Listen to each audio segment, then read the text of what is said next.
Buenas tardes a todas y a todos. Como siempre, muchas gracias por estar aquí en esta última o penúltima conferencia, perdón, del ciclo La prehistoria contada a través de las colecciones del Museo de Cuenca. Un ciclo que, como sabéis, llevamos pues prácticamente 3 meses y que hemos hecho un viaje por el pasado bastante interesante, desde aquellos tiempos que empezamos con el Paleolítico Paleolítico inferior, hace casi 1 millón de años, pues hasta hoy que tenemos la suerte de llegar con, con María de Andreu a la Edad del Bronce. La conferencia de hoy, la Edad del Bronce de la provincia de Cuenca, 30 años después, como ven ahí, eh, bueno, pues recoge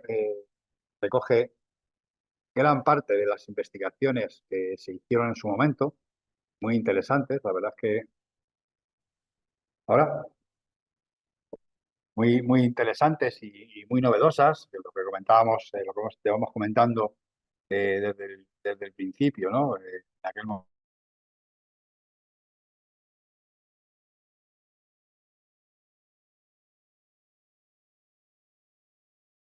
momento en el que se estaba la historia de este interior peninsular.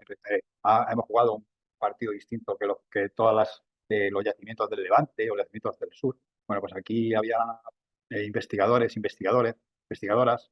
como Margarita Andreu, que rompieron una lanza y se enfrentaron a unos datos que en aquellos momentos eran muy parcos y muy poco contextualizados y que gracias a ellas bueno, tenemos una cierta información de cómo debió discurrir aquí la vida hace más de 2000 años, ¿no? Entonces, bueno, pues Margarita Andreu es una persona con una larguísima trayectoria investigadora. eh, Empezó hace muchos años, no vamos a decir las fechas, pero empezó hace muchos años trabajando en el yacimiento del Recuenco y también, bueno, esta larguísima trayectoria investigadora, pues ha abierto muchas líneas de investigación, ¿no? Líneas de investigación que han ido, pues también por el arte rupestre, por la arqueología de género, por la utilización de la arqueología con los organismos, la arqueología profesional. La verdad que es un gusto poder contar con una persona con esta trayectoria, ¿no? Ella ha sido recientemente Premio Internacional eh, de Humanidades eh, Menéndez Pelayo, ¿no? Menéndez Pelayo en el 2021. Eh, Actualmente es profesora de investigación de ICREA en la Universidad de Barcelona. Anteriormente estuvo muchos años en la Universidad de Durham, de profesora, en Reino Unido. Empezó en la Universidad Complutense, allá por los años 80, finales de los 80, y leyó su tesis doctoral bueno, con la máxima nota. Así que, bueno, pues la verdad es que para nosotros es un orgullo contar con alguien de su personalidad, de su trayectoria y sobre todo alguien que en aquel momento ya empezó a romper moldes y que hoy nos va a terminar de contextualizar esos materiales que vemos abajo en la exposición, que de esta manera pues pondremos un poquito más de sentido y les pondremos un poquito más de voz.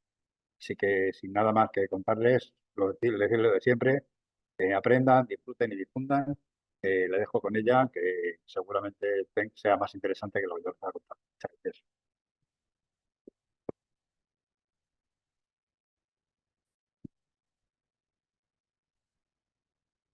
Bueno, pues muchas gracias y gracias por la invitación, porque, bueno, esta ha sido una vuelta a Cuenca desde hace, no sé, casi 30 años que no venía, ¿no? Bueno, se nota el pelo. Pero bueno, la verdad que es un placer poder estar aquí. Eh, yo escribí este libro que fue mi tesis doctoral. La tesis la terminé en el año 90, este libro es del año 94, pues porque, bueno, siempre se tarda un poco en publicar, pero no sabía lo que había pasado con este libro ni si había servido para nada. Y últimamente, ya estos últimos años, me han ido llegando noticias de que la gente lo utiliza bastante. O sea que para mí es un placer porque realmente hay veces que no sabes lo que ha pasado con tu investigación, ¿no? Bueno, a ver si puedo pasar aquí también. Vale. Eh, ¿Cómo llegué yo a Cuenca? Voy a explicar un poquito la razón por la que yo me acerqué a Cuenca. Y me acerqué por Albacete. ¿Por qué? Bueno, pues porque mi director de tesis de entonces, que era Manolo Fernández Miranda, que es el de la foto de arriba, él estaba excavando en el Ación y se puso a trabajar con la persona que está abajo, que es Antonio Gilman, que es un norteamericano, el nieto de Guillén, y bueno, pues Antonio Gilman había empezado a trabajar con, como explico aquí, con arqueología arqueología espacial. Lo había empezado primero en Almería y después se asoció con Manolo Fernández Miranda y empezaron un gran proyecto en La Mancha, en Albacete.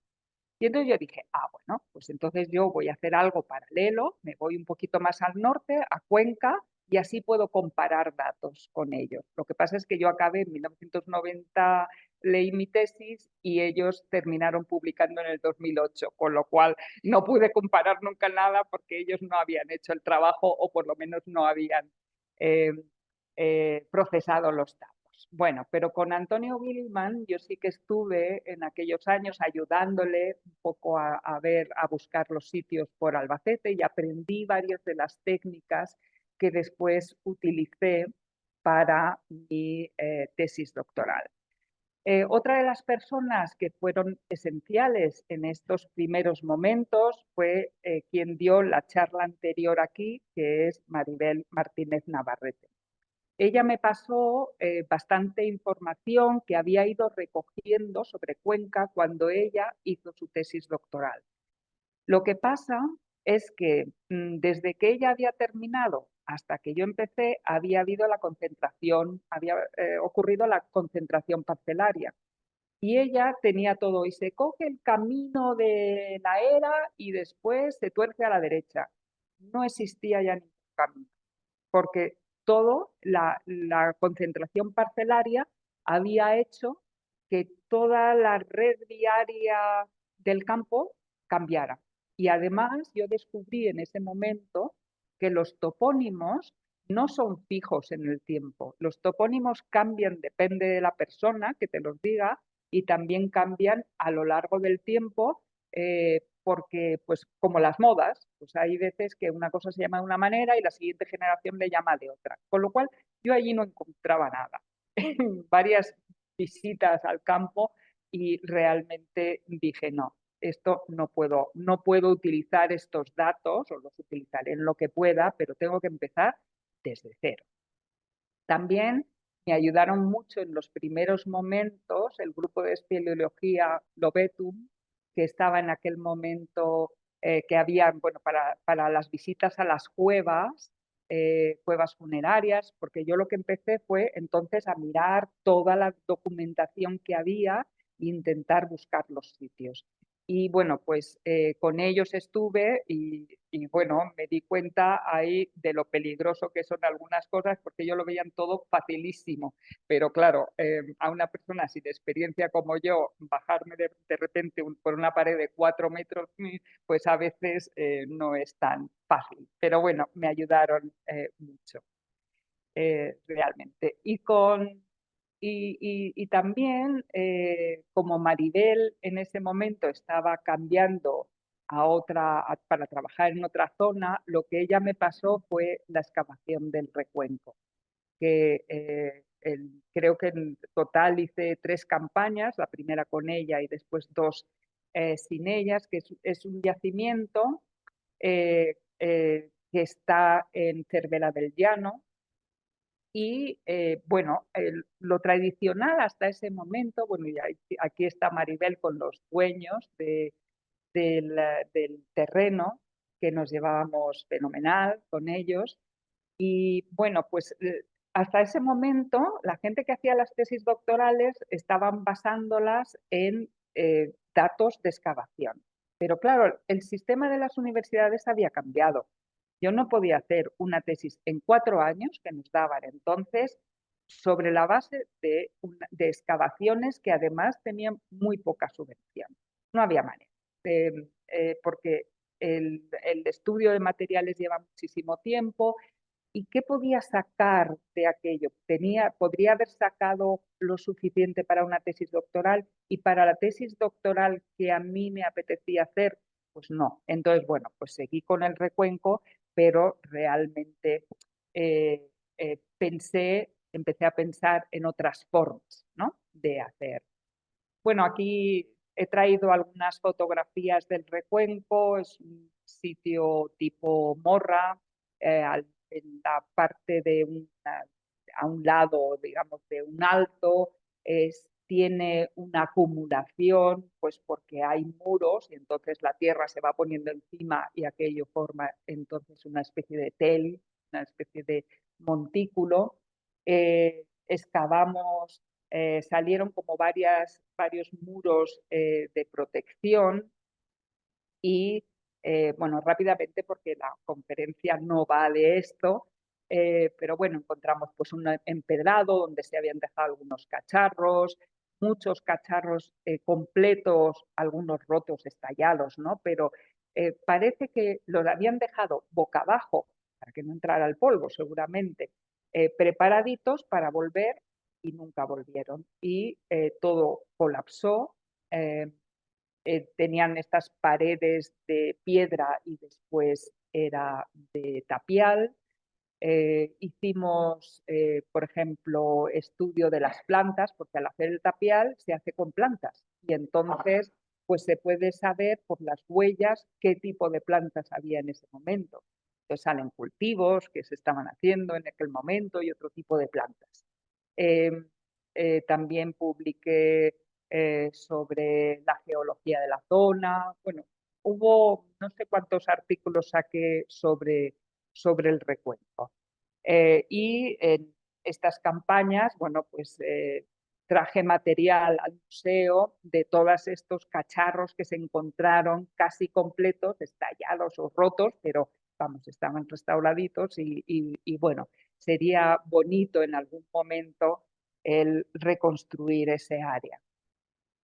También es muy parecida la forma de construcción de aquel momento a la que vemos en la zona de Teruel o en la zona de Valencia, del País Valenciano, incluso la zona ya de Alicante, del Algar, de Murcia, Almería. Son estos postes, que aquí los he puesto con los circulitos para que se vean bien, pero también hay una foto ahí. Son postes que están manteniendo la techumbre. La parte de abajo es de mampostería y después tapial y tenían unas cubiertas de caña. Son sitios relativamente pequeños si hacemos la comparación con lo que a lo mejor se puede encontrar por la zona de Almería. Todo esto, bueno, algo hablaré después. Pero bueno, pues esto sí, excavación, pero realmente en la tesis se habla muy poco de la excavación y lo que me decidí a hacer fue empezar a hacer prospecciones y buscar sistemáticamente los yacimientos en toda una zona, en varios valles, como voy a explicar ahora. Y las botas terminaron destrozadas al final de la tesis. De hecho, las tuve que tirar porque se rompió la suela. O sea que bueno. Entonces, ¿de qué se estaba hablando en aquellos años 80? Que yo hice la tesis en los años 80, finales de los 80, suena horroroso, pero es verdad. Horroroso por el tiempo, que ha pasado ya muchos años. Cuando se lo cuento a mis alumnos ni habían nacido.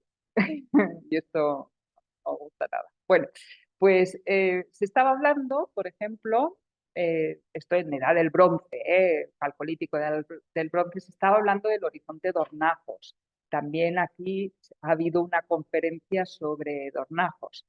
¿Qué cronología tenía? ¿Qué relación tenía con el bronce medio? Porque el Recuenco era claramente bronce medio y Dornajos era otra cosa. Son cerámicas lisas, como se han visto antes en la foto, con unas, en contra de estas cerámicas que se encontraban en los Dornajos, no todas, muchas o varias, muy decoradas.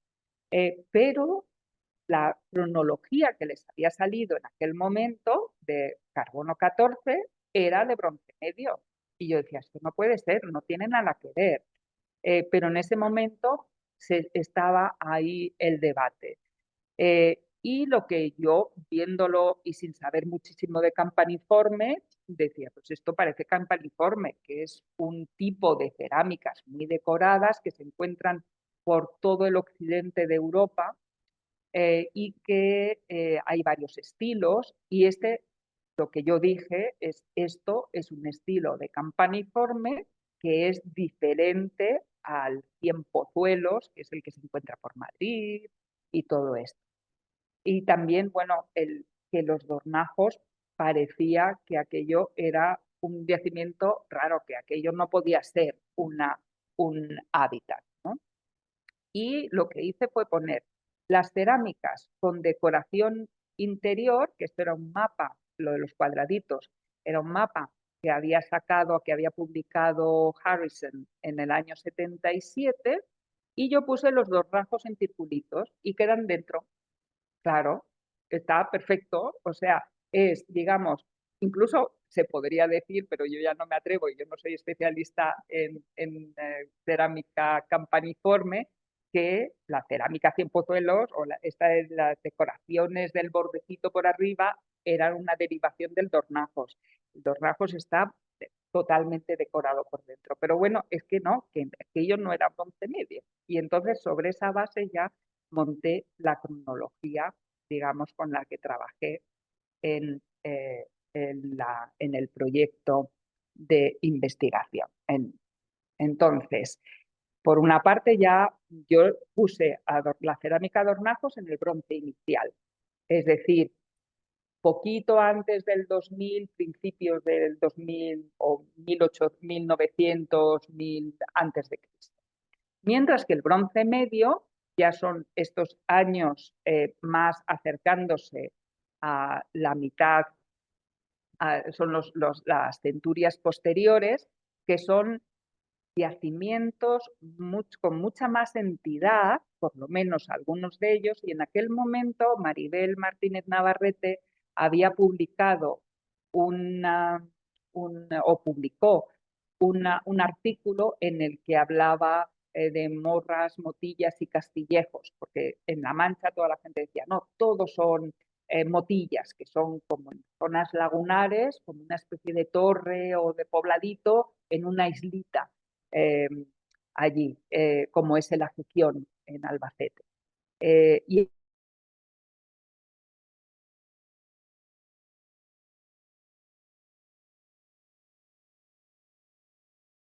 Y ella dijo, no, hay otro tra y son como, pues eso, unas morras, lo que se llama aquí morras o castilleros. Bueno, pues entonces esto fue también la base sobre la que yo trabajé, ¿no? Bronce medio así.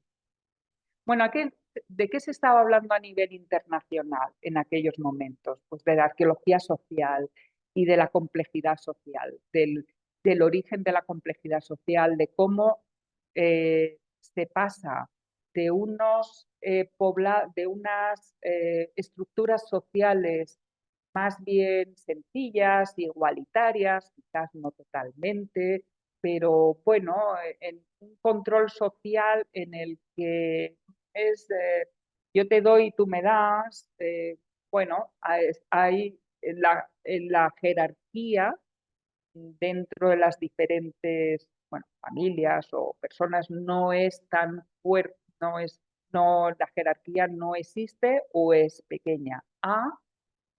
Lo que encontramos, la evolución que terminará después en el Estado y es de diferencias sociales. En la Edad del Hierro está clarísimo. Hay ya diferencias sociales muy claras. Hay gente que tiene derecho a tener un caballo y otros no, que tienen derecho a tener espada y otros no, mujeres que tienen derecho a representarse de una manera con materiales muy ricos, como es la piedra. Hacer una escultura de piedra no se la puede permitir cualquiera, ni siquiera hoy en día. Estaría bastante, ¿verdad? Si lo quisiéramos por lo mismo antes. Eh, entonces hay mujeres y hombres que tienen una serie de derechos y otros no. Y además se hereda. Esto en la Edad del Hierro está clarísimo. En Calcolítico, bueno, menos en Almería, no parece que haya mucho de eso. Entonces, ¿qué está pasando en la Edad del Bronce? Que queda ahí en medio. ¿Cómo podemos hablar del aumento de la complejidad social? Y esto era lo que a mí me interesaba, también intentar ver la arqueología no solamente como tipologías cerámicas o cronologías, sino intentar ir un poco más allá y ver cómo había evolucionado la sociedad, cómo se había ido complejizando de una forma política, social, económica. También en aquellos años se puso de moda la arqueología espacial y tuvo esto su reflejo en España, en una serie de conferencias que se hacían en Teruel. Bueno, pues no solamente, digamos, lo que pasó es que en vez de estar mirando a las cerámicas con lupa o al yacimiento con lupa, pues lo que se hizo es ampliar la perspectiva. Y al ampliar la perspectiva, puedes entonces empezar a estudiar paisajes, que es lo que yo hice en mi tesis doctoral.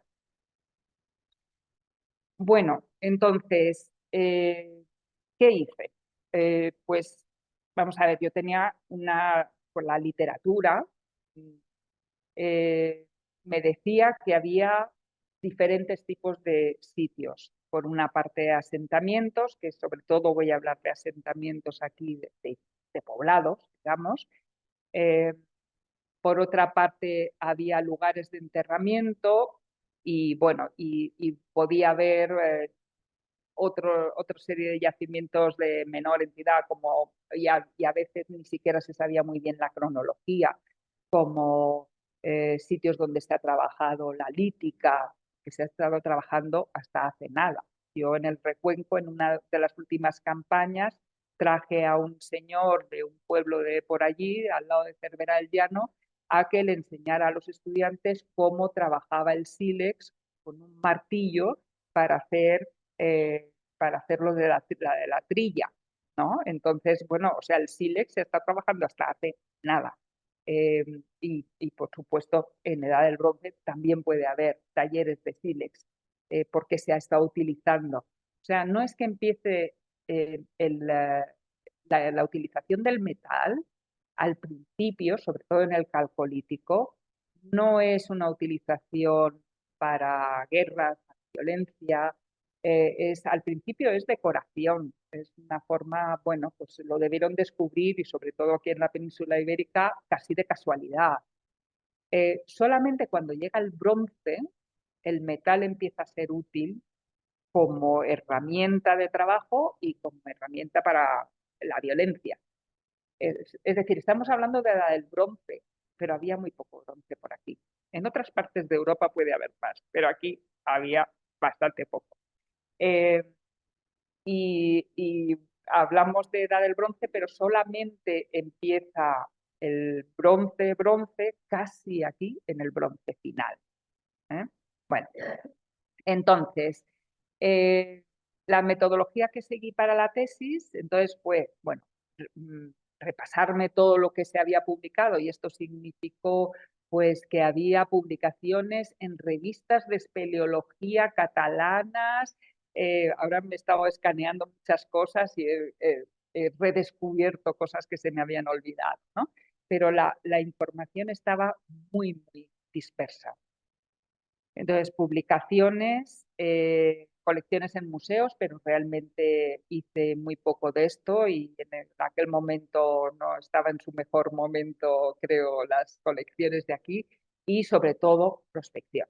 Esto, bueno, y la información que me había pasado Maribel Martínez Navarrete. ¿Cómo hice la prospección? Pues lo que hice fue buscar sitios o zonas coherentes, porque podía haber cogido un mapa de 1.50.000 y porque entonces, claro, no teníamos ni Google Maps, ni Maps.me, ni nada más, era el mapa de 1.50.000 porque tampoco había muchos de 1.25.000 de aquí. Entonces, pues, y podría haber dicho, me voy a ver toda esta hoja de 1.50.000, pero no, pensé, no, mejor hacer algo más coherente para ver que, porque si no me encontraré cosas que no sabré cómo siguen. Entonces decidí hacer cuencas de ríos.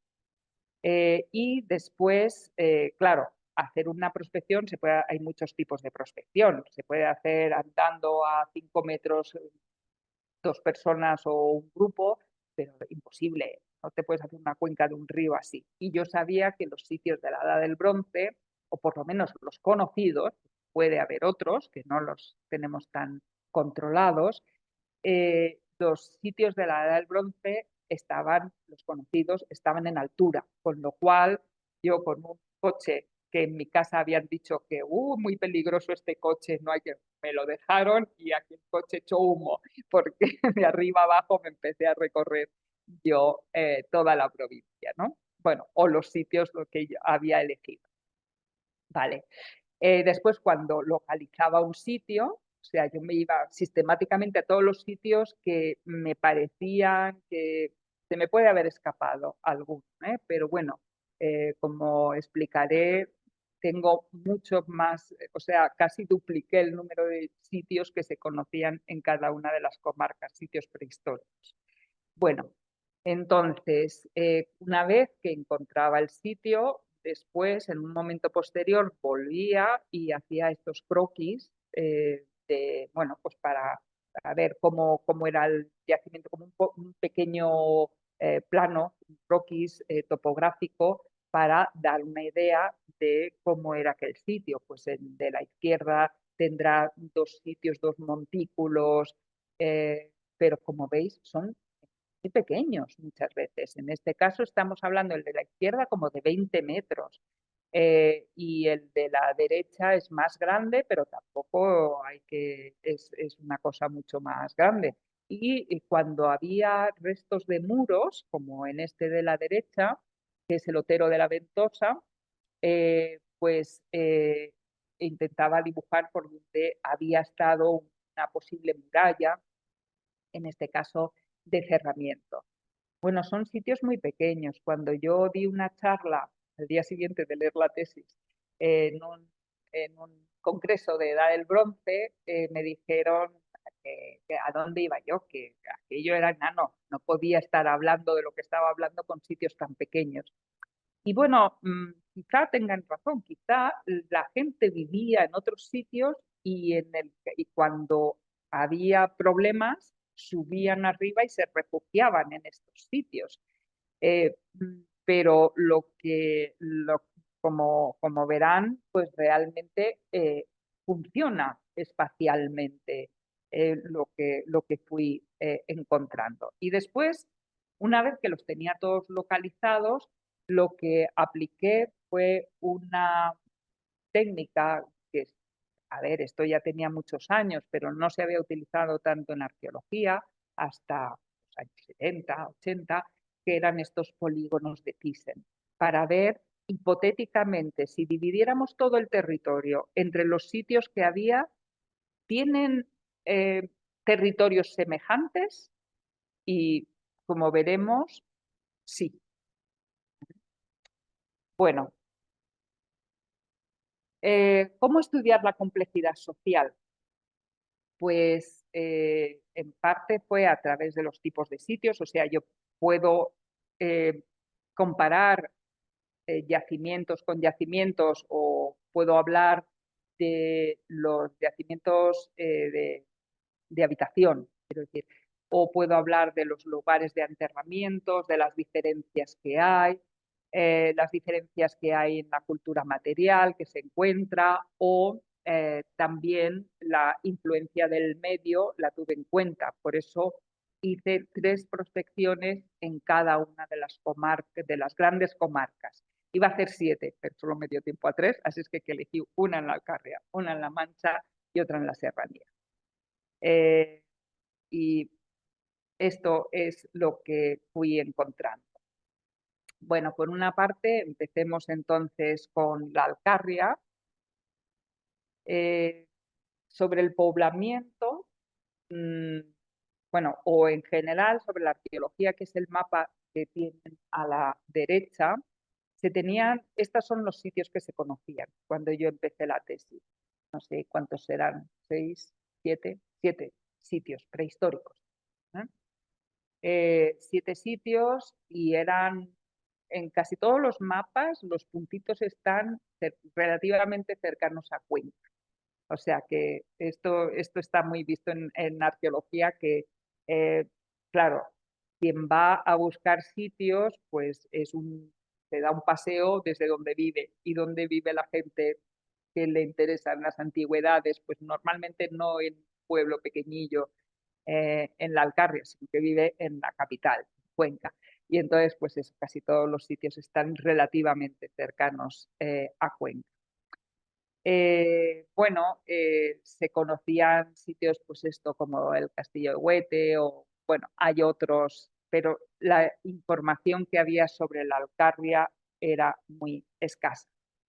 Bueno, pues yo en mi prospección del río Guadamezud, de la cuenca del río Guadamezud, identifiqué 21 sitios. Creo que conocidos había uno, por lo menos, digamos 2 o 3, me da igual. Pero vamos, que saqué que en el sitio, en la cuenca del río Guadamezud, había 21 sitios de cronología de edad del bronce, pero no todos de bronce. ¿Qué es lo que hice? Pues aquí los ceros se corresponden a cosas que yo pienso que son más antiguas y los unos a cosas que son más tardías.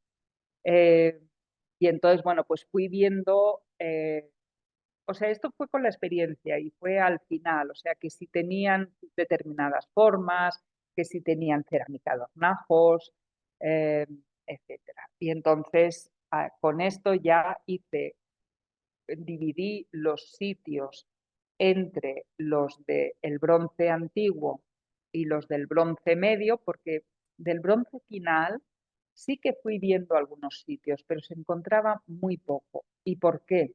Porque en el bronce final se han encontrado cosas, sobre todo en yacimientos que después han sido habitados durante la Edad del Hierro, a veces también en época romana, romana sobre todo republicana, o a veces en, en momentos ya medievales. Entonces, como había mucha más población en ese momento, digamos que, y además han ido viviendo encima, no se encuentra mucho en superficie. Entonces, alguna cosa encontré, pero realmente mi información sobre lo que yo llamo bronce final es muy escasa. No, casi todo entonces va a ser bronce inicial, lo que llamé lo que sería este horizonte de hornajos, y el bronce medio. Bueno, entonces en el bronce inicial encontré 4 sitios principales en la zona del río Guadamezud, y lo que hice fue también ver, por ejemplo, visibilidad, qué sitio veía a cuál. Y bueno, como vemos, pues no es ninguna, ninguna cosa excepcional. Bueno, hay un par de yacimientos que se ven. En este caso, yo os digo que donde está el pantano debía haber un sitio anteriormente, porque esto es lo que parece que toca, pero claro, el sitio estaba ya inundado. Bueno, son sitios pequeños, no encontré ninguna evidencia de que tuvieran muros, defensivos o muros o vallas para impedir el paso, o sea, no había evidencia, eh, pero lo que sí que se vio contando, y en este caso es un poco especulativo, con que hubiera un sitio en la zona del pantano, entonces los sitios, digamos, podían tener, eh, podían tener eh, territorios más o menos semejantes. Esto se ve mucho mejor en, en el bronce medio. En el bronce medio, y este fue el mejor ejemplo que encontré, parece que el territorio se organiza. O sea, si ya estaba medio organizado en el bronce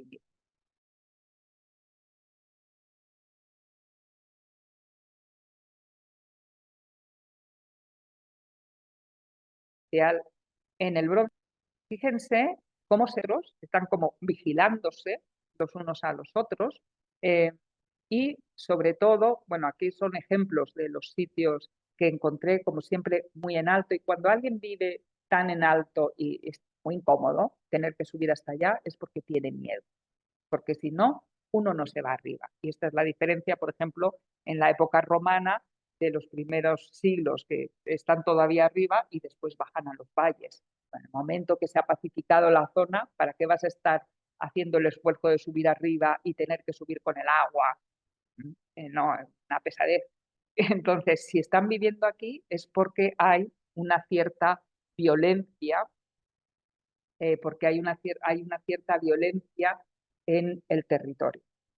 Entonces, aquí tenemos el ejemplo del Otero de las Carroceras, el Picurzo, como ven, siempre son sitios que se ve o que están un poco redondeaditos por arriba, dependiendo de la época del año, tienen otra vegetación, porque al haber vivido gente allá, pues la composición del terreno es diferente. Eh, la Atalaya de Sotoca, de Fuentenava de Jávaga, el Puntal de la Marta, de Villalba del Rey, donde cuando yo llegué dije, ¿qué ha pasado aquí? Porque aquello estaba destrozado. Y creo que es en este sitio, tendría que buscar mis notas, donde había ido un alcalde, creo que era, y lo había dinamitado buscando el tesoro. Pero de verdad estaba destrozado el sitio. Encontré bastante vandalismo ya en aquellos años haciendo prospecciones, pero en algunos casos como este es que era tan evidente que era como, ¿qué ha pasado aquí? Ha caído una bomba. Esto es lo que pensé, nada más llegar, ¿no? Bueno, y lo interesante en el río Guadalajara, en la cuenca del río Guadalajara, es que había sitios importantes, que son los que hemos visto, sitios más con más entidad, y después como pequeños sitios, como pequeñas torrecitas, sitios como vigilando, porque ahí sí que no cabía ni una casa, pero encontrabas trocitos de cerámica, encontrabas cosas, y bueno, todos asociados a estos sitios principales de los que he marcado antes en el mapa. Y había uno en concreto que tenía no solamente restos o evidencias de murallas, sino que además tenía varias torrecitas de estas alrededor, etcétera, que es el Otero de la Ventosa. Y además tenía un tipo de cerámica con cordones así cruzados, que yo veo que también es muy frecuente en determinadas zonas de Teruel. Esta, no es que sea imposible encontrarlos en otros sitios, pero es más difícil encontrar estos patrones con las cuerdas así un poco más sofisticados, ¿no? O sea, ese sitio era especial y aquí tienen como unos mamelones que se llaman así alargados y tenían una decoración. Bueno, este sitio es especial.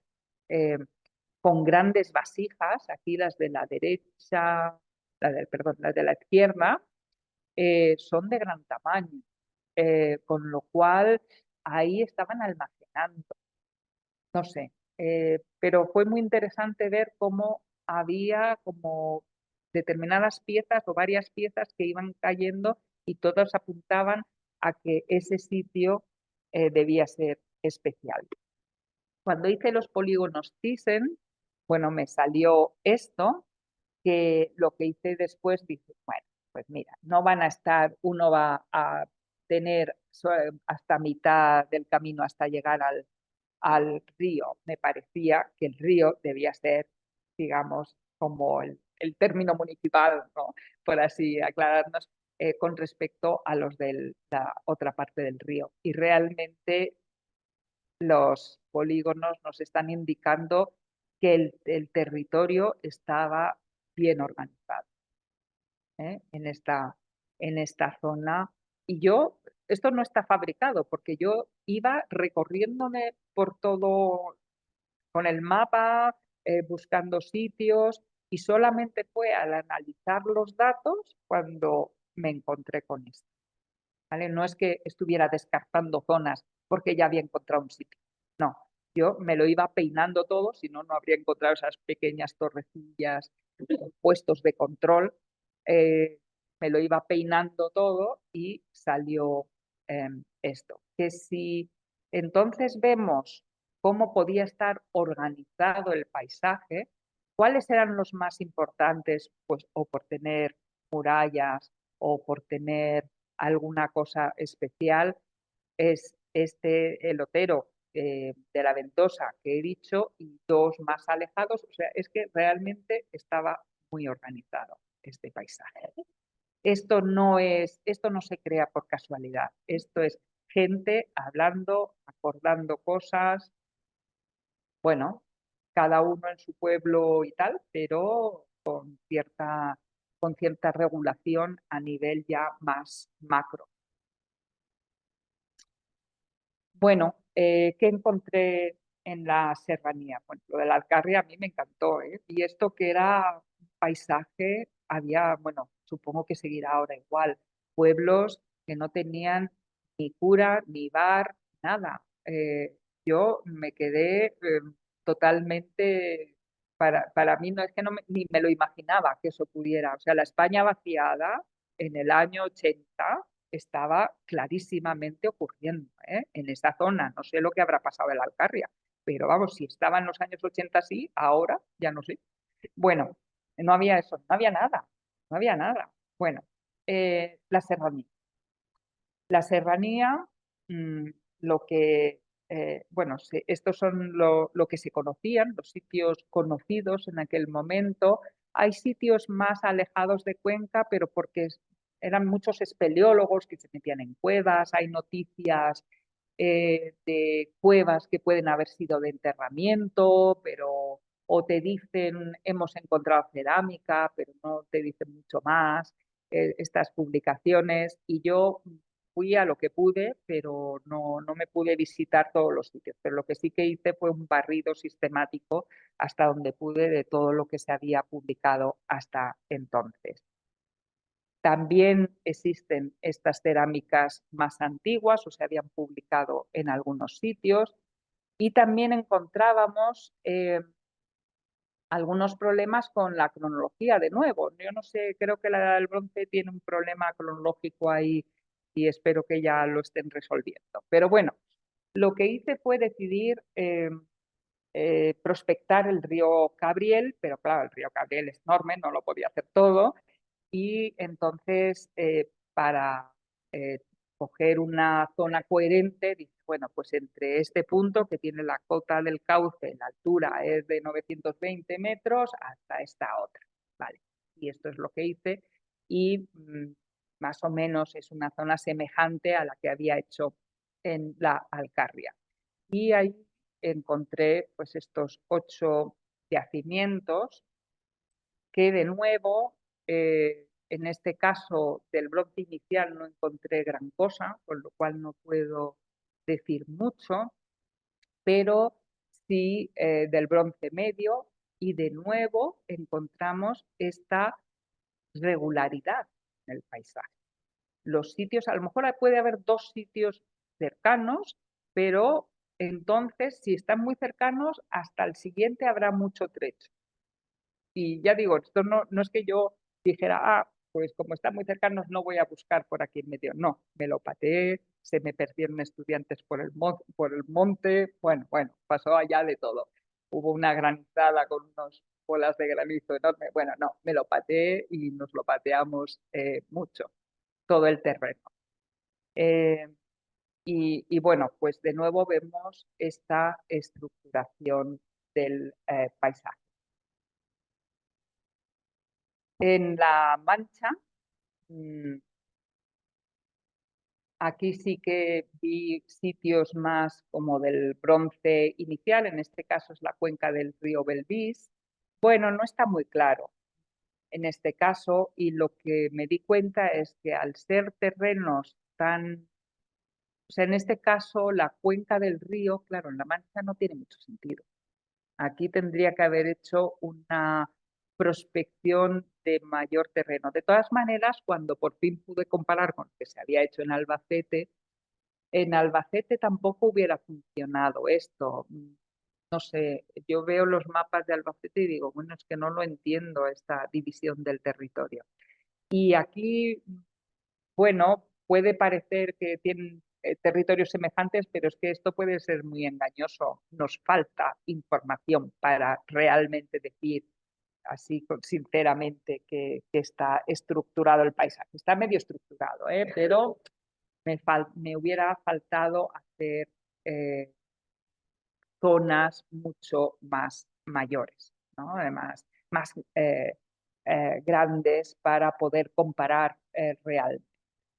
Bueno, y estos son las del Bronce Medio, que más o menos viene a pasar lo mismo.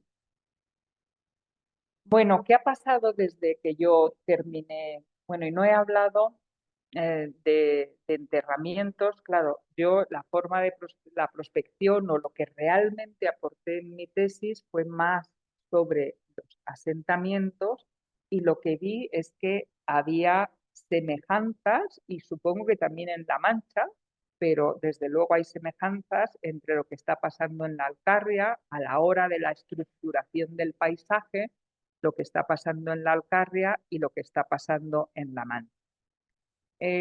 Sobre sitios de enterramiento, se habían encontrado, y esto estaba en las publicaciones, algunas tumbas que eran como en pista, como las de Largar, que están debajo de las casas, están en una cista, son una caja de piedra enterrada y con una inhumación dentro.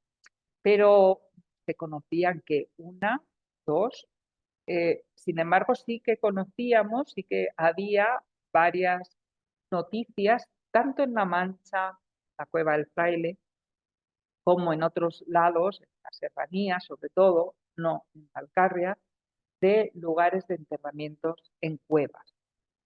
Y esto ya no es lo que encontramos en la zona de Almería de la cultura del Largar, ya no es lo que encontramos más bien en la zona de Teruel, sobre todo de Valencia, donde, digamos, la idea, esto es muy interesante, lo siento no haber traído un mapa de esto. Si vemos los megalitos por la península ibérica, aquí casi no hay. ¿Por qué no? ¿Por qué no hay megalitos aquí? Y los hay en casi toda la península ibérica. Pero es que lo que hay aquí son cuevas de enterramiento. La idea del megalito es la casa interior, la casa de la tierra, la cubren de tierra. Digamos, por cualquier razón, aquí dijeron, pues si tenemos cuevas, ¿para qué vamos a estar construyendo nada? Y lo que sí que podríamos hacer, otro mapa en el que pusiéramos todas las cuevas de enterramiento colectivas y los megalitos. Y veríamos cómo de algún, no son totalmente excluyentes, pero en esta zona sí que lo son. Aquí no hay grandes megalitos. ¿Vale? ¿Pero por qué? Porque hay cuevas de enterramiento. Y realmente se están utilizando estas cuevas de enterramiento en parte como si fueran megalitos, es meter a las personas dentro de la tierra. Y están de una forma colectiva, es decir, que esta nueva forma de enterrar que surge en el sureste de España, bueno, sí que hay un ejemplo, pero no llega, no se hace popular aquí. En otras zonas de La Mancha, mucho más al sur, ya sí, pero aquí en Cuenca no. Aquí se sigue enterrando en cuevas de enterramiento colectivas. Pero claro, encontrarlas pues no es tan sencillo. Y alguna que se encontró después, pues la expoliaron, pero después creo que se ha estado excavando.